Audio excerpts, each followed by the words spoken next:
열왕기하 2장입니다. 열왕기하 2장. 지난 이제 1장을 봤는데요. 열왕기하 2장입니다. 그래서 1장에서도 우리가 갑자기 그 왕위를 계승하고 그 왕이 갑자기 지금 다른 우상을 섬기고 하지만 그 가운데서도 많은 사람이 죽는 걸 봤어요. 그래서 이렇게 사람들이 죽는 게 이제 말이 되나 하는 의아심도 들었지만 왜 그랬는지는 이제 지난번에 새벽에 봤습니다.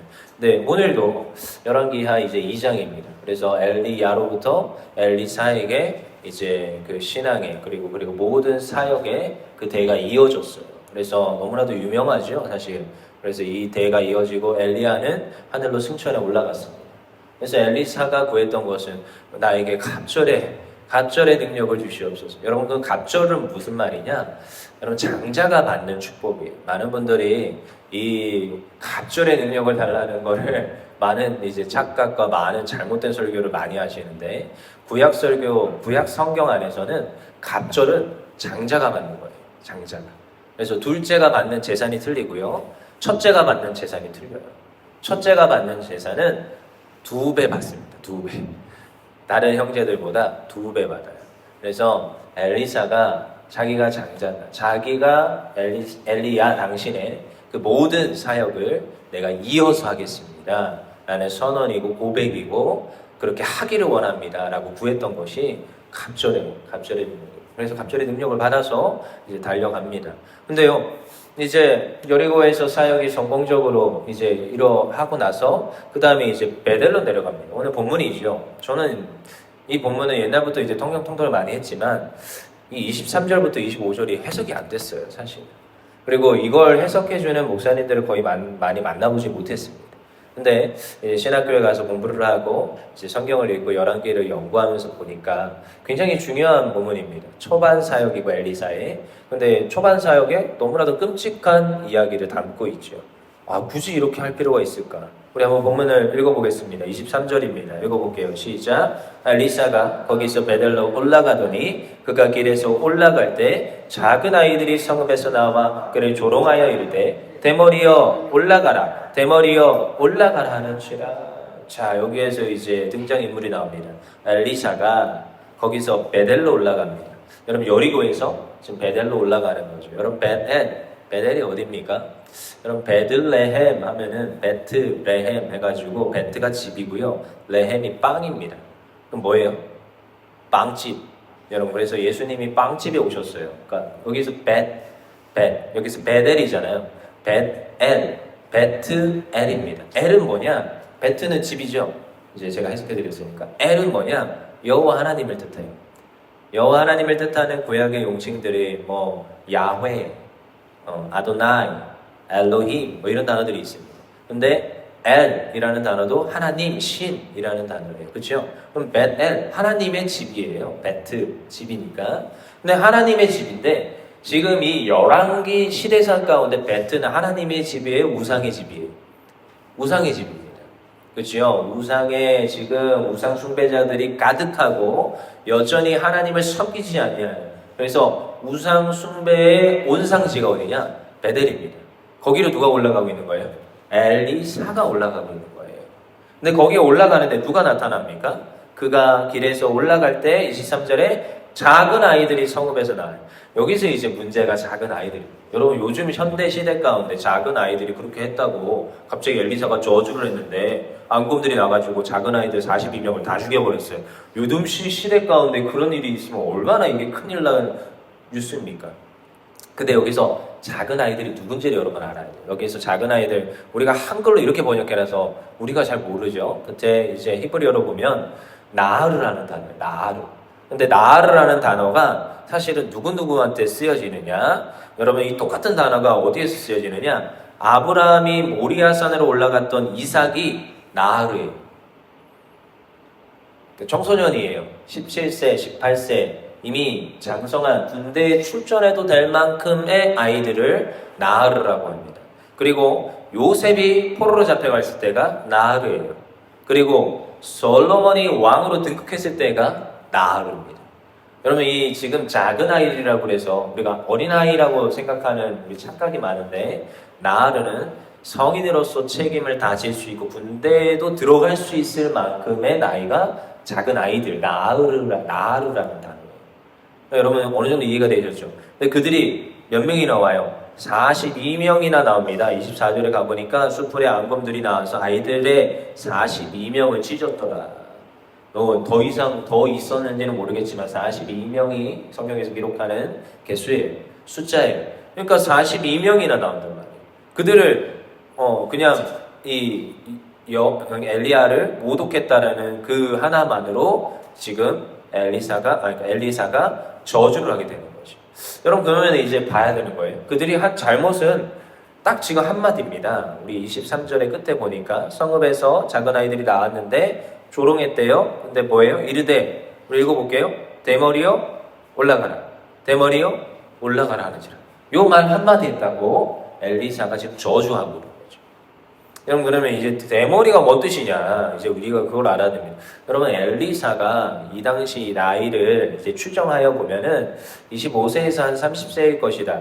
많아봤자 35세가 안 됐을 것이다 라고 합니다. 그럼 저보다 어린 나이예요. 저보다 어린 나이. 제가 지금 머리가 무성하죠. 선천적으로 이제 대머리가 문제다 이런 건 아니지만 여러분 성경에서는 대머리에 대해서 어떻게 말하는지를 여러분 아셔야 됩니다. 시세상 가운데 문화상 가운데도 우리가 이해가 필요한데 여러분 이사야서에서도 이 대머리를 어떻게 말하느냐, 열방을 멸망하는 심판을 할 때 그 열방을 향해서 뭐라고 하느냐, 대머리라고 합니다. 그래서 이사야서 3장 24절에도 그렇게 나왔고 예레미야에도 읽어드릴게요. 가사는 대머리가 되었고 아스글론과 그들에게 남아있는 평지와 잠잠하게 되었나니 내가 내 몸 빼기를 어느 때까지 하겠느냐. 그러니까 지금 열방에 대한 심판을 선포할 때 뭘 말하느냐, 대머리를 말해요. 대머리. 그리고 여러분 성경에서는 이런 수많은 구절들이 있지만 또 특별히 레위기 21장 5절에도 제사장들은 머리털을 깎아 대머리 같게 하지 말며 자기의 수염 양쪽을 깎지 말며 살을 빼지 말라. 제사장들은 대머리처럼 머리 깎지 말라는 거예요. 그럼 레위기 말씀입니다. 근데도 어떻게 해요? 선천적으로 머리가 빠지는 거 어떡합니까? 그러니까 또 레위기 말씀에 또 이런 말씀이 있어요. 레위기 13장 40절에 누구든지 그 머리털이 빠지면 그는 대머리니 정하다. 정하다는 건 뭐냐? 깨끗하다 이 말이에요. 41절에 앞머리가 빠져도 그는 이마 대머리니 정하니라. 대머리 선천적으로 나는 것도, 선천적으로 어쩔 수 일어나는 것도 그냥 괜찮다 라고까지 또 얘기를 해주고 있어요. 그렇지만 성경 전체적인 분위기에서 대머리는 부정적인 이미지입니다. 근데 그 가운데 지금 오늘 누구에게? 엘리사에게 대머리라고 지금 조롱하고 있는 것이요. 여러분 이것은 엘리사를 조롱하는 게 아니라 누구를 조롱하는 거예요? 애들이 뭐의 온상지라고요? 우상 숭배의 온상지예요. 근데 여호와 하나님의 사역을 하는 엘리사가, 그리고 여리고에서 이미 사역을 성공적으로 마치고 베들로 올라가는 엘리사에게 40명이 넘는 아이들, 나으르라는 지금 장정까지는 아니더라도 이미 군대에 들어갈 수도 있고 이미 어느 정도 성인으로서 책임을 다할 수 있는 이들이 40여 명이 와서 엘리사에게 말하고 있는 거예요. 그럼 이게 얼마나 위협적입니까? 얼마나 무섭습니까? 엘리사가 혼자 가고 있단 말이에요. 얼마나 무섭겠습니까? 그러니까 이게 굉장히 폭력적인 거고 굉장히 지금 어렵고 무서운 상황인 거예요. 근데 거기에다가 또 뭐라고까지 얘기하느냐? 지금 또 올라가라 이렇게까지 얘기를 하죠. 근데 여러분 생각해 보세요. 이 대머리가 또 이 당시 문화상으로도 또 부정적인 게, 여러분 이 당시에 엘리사에 대한 어떠한 그림이나 벽화나 이런 건 많이 남아있지 않습니다. 왜냐하면 그런 걸 그리고 만들고 하는 게 우상이기 때문에 그런 걸 잘 하지 않아요. 근데 그 주변에 근동 지방에 많은 그런 제사에 대한 벽화라던가 어떤 이런 만들어 놓은 톡이라던가 이런 게 많이 토굴이 됩니다. 근데 거기에 보면 벽화에 하나같이 어떤 제사를 드리고 있는데 제사장들이 다 뭐냐? 대머리. 여러분 한번 떠올려 보십시오. 그 당시에 이집트 문화에 이집트 그림 같은 거 여러분들이 봤던 거 한번 떠올려 보세요. 다 대머리입니다. 잘 보십시오. 특별히 제사장들은 다 대머리. 이상하죠? 그러니까요, 레위기에도 이렇게 말하는 이유가 있는 거고, 너희는 머리를 깎지 마라. 머리가 날 수 있도록 내비둬라. 선천적인 대머리 빼고, 너희들은 웬만하면 저 우상 숭배자들과 같게 하지 말라. 거룩히 구별되어 있어라. 근데 그걸 지금 엘리사에게 접목하고 있죠. 또 특별히 올라가라 올라가라. 이건 무엇을 지금 조롱하는 것이냐? 엘리야가 어디로 갔어요? 하늘로 승천해서 올라갔어요. 너도 그냥 올라가 봐라. 너도 엘리야의 뒤를 이어서 사역하는 엘리사 너라면 너도 올라가 봐라. 너 못하잖아. 지금 그런 능력 없잖아. 무슨 갑절의 능력이 있다며. 하지만 못하잖아. 이렇게 하고 있는 거예요. 그러니까 지금 이 내 머리에 올라가라, 내 머리에 올라가라. 이게 그냥 단순한 조롱이 아니라 하나님을 대적하고 우상 숭배자들이 와서 하나님과 지금 싸우겠다는 거예요. 그러니까 엘리사가 이걸 보고 용납할 수가 없는 거죠. 감히 지금 지금 잡신들, 저 귀신들을 숭배하는 너희들이 하나님을 섬기고 하나님의 사역을 감당하는 나에게 와서 이러느냐? 감히 하면서 이제 저주를 쏟아부어요. 24절입니다. 읽어볼게요. 시작. 엘리사가 뒤로 돌이켜 그들을 보고 여호와의 이름으로 저주하며 곧 숯불에 암곰 둘이 나와서 아이들 중에 42명을 찢었더라. 그치요? 저는 이게 너무나도 사실 가슴이 많이 아픈 구절이었거든요. 어떻게 이럴 수가 있지? 근데 여러분, 하나님을 대적하는 것은 여러분 안 되는 거예요. 여러분, 하나님을 대적하고 우상을 섬기고 우상을 숭배하는 것이 당연하다 말하는 것은 여러분 안 되는 거예요. 하나님 자애가 있으시고 사랑이 많으시죠. 하지만 여러분 10계명을 우리에게 주셨어요. 제1되는 계명, 너는 나 외에는 다른 신들을 내게 두지 말라. 제2되는 계명도 여전히 똑같아요. 우상을 만들지 말고 그것들에게 절하지 말고 그것들 만들지도 말고 하늘에 있는 것 땅에 있는 것 어떠한 것도 섬기지 말라는 게 분명히 하나님께서 주신 계명이란 말이에요. 하나님 이걸 어기는 순간 하나님 진노하십니다. 그럼 굉장히 심각한 범죄라는 것을 여러분 우리가 기억해야 됩니다. 그리고 이들이 그냥 단순히 어린아이들이 아니라 굉장히 지금 조직적으로 체계적으로 40여 명이 넘는 지금 어쩌면 우리가 지금 생각하는 어떤 조직 폭력배라던가 불량자들 그런 아이들이 다 지금 동원이 됐다. 우상 숭배자들 가운데서 동원이 됐다라는 걸 우리가 기억을 해야 돼요. 그래서 엘리사는 과감없이 저주합니다.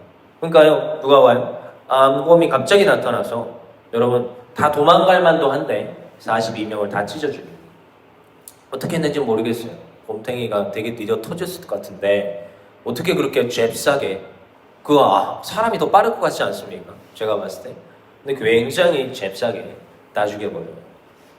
그러니까 하나님의 역사고 어떤 곰이 나타나는지 저는 잘 모르겠습니다. 하지만 그렇게 하나님께서 일하시더라고요. 왜요? 이 징조를 보여줄 이유가 필요가 했어요. 분명히 하나님을 대적하는 이들을 하나님께서 진멸하는 것을 하나님께서는 어쩔 때는 너무나도 과감 없이 보여주세요. 여러분 그런 면에서 오늘도 우리가 잘 생각해야 됩니다. 하나님의 어쩌면 경고의 메시지일 수도 있고 우리가 하나님 앞에 다시금 바로 서야 되는 때일 수 있습니다. 새벽에 나오시는 여러분들은 그래도 이 시대 가운데 기도하며 하나님께 하루에 첫 시간을 올려드리는 하나님의 백성인 줄 믿습니다. 그럼에도 불구하고 여전히 주의 말씀이 선포되고 하나님의 사역들이 일어나고 하나님께서 진노하시는데 그걸 우리가 아는데 우리가 엎드려야 되는 거예요. 여러분 엎드리지 않고 하나님께 나아가지 않으면 여러분 멸망과 심판밖에 없습니다. 하나님을 대적하는 것은 여러분 멸망과 심판밖에 없어요. 성경 어디를 보십시오. 하나님을 대적했던 이들의 결말이 어떠했는지 분명히 보여줘요. 오늘 엘리사의 이 사역이 너무한 거 아닙니까? 이럴지 모르겠지만 당연한 겁니다. 저도 이 교회 사역을 수없이 하면서 늘 생각하고 늘 고민하는 것 중에 하나입니다.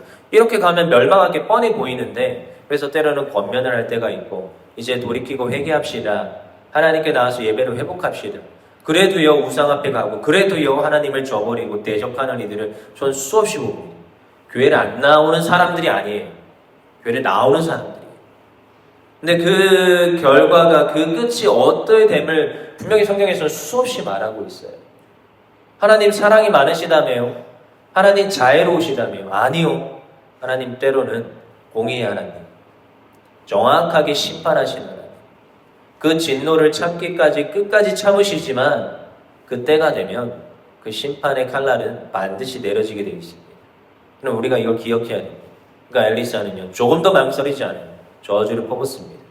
그러니까요. 하나님의 일하심이 나타나고 그 다음에 25절에 엘리사가 거기서부터 갈멜산으로 가고 거기서 사마리아로 돌아왔더라. 그리고 그의 모든 사역들이 이제 펼쳐지게 됩니다. 여러분 우리가 기억하길 원합니다. 오늘도 우리가 하나님의 심판의 때에 어쩌면 이 시대와 이 시국 가운데 우리가 해야 될 것은 하나님 앞에 기도하는 것임을 믿습니다. 우리가 우리의 믿음을 우리의 마음을 지켜서 하나님께 더욱더 기도할 때 하나님 일하시더라는 거예요. 여러분 엘리사 근데요 엘리야 때도 있었어요. 엘리야가 하나님께 원망하고 하나님께 투정합니다. 하나님 저밖에 없어요. 하나님 저 못할 먹겠어요. 근데 하나님께서 남긴 자들이 있다라는 거예요. 하나님께서 너를 위하여서 남긴 그 7,000명의 사람이 있다라는 거예요. 그럼 우리가 잘 생각해보고 오늘도 우리가 하나님 앞에 남은 자가 되어서 부르짖어 간구할 때 이 시대 가운데 우리를 사용하시고 오늘도 우리 화강교회를 사용하시고 특별히 이제 여러분 오늘이지만 이제 내일 이제 또 이제 경기총에서 많은 목사님들이 모입니다. 지금 보니까 200명, 한 300명 정도 오실 것 같아요. 선물도 막 준비하고 이것저것 조찬도 준비하고 하지만 또 특별히 다음 주에도 용기총에서 오죠. 내일은 경기총이고. 근데요, 이 시대 가운데 우리 화강교회가 쓰임받는 역할이 있다라는 거예요. 그것을 위해서 많이 기도해 주시고 특별히 이 시대, 이 시국 가운데 쓰임받는 당회장 목사님, 담임 목사님 위해서 많이 기도해 주시고 하나님께 부르짖는 우리 모두 되었으면 좋겠습니다. 이제 다 같이 우리 말씀을 생각하며 주님 한번 외침으로 통성으로 기도하겠습니다. 주여!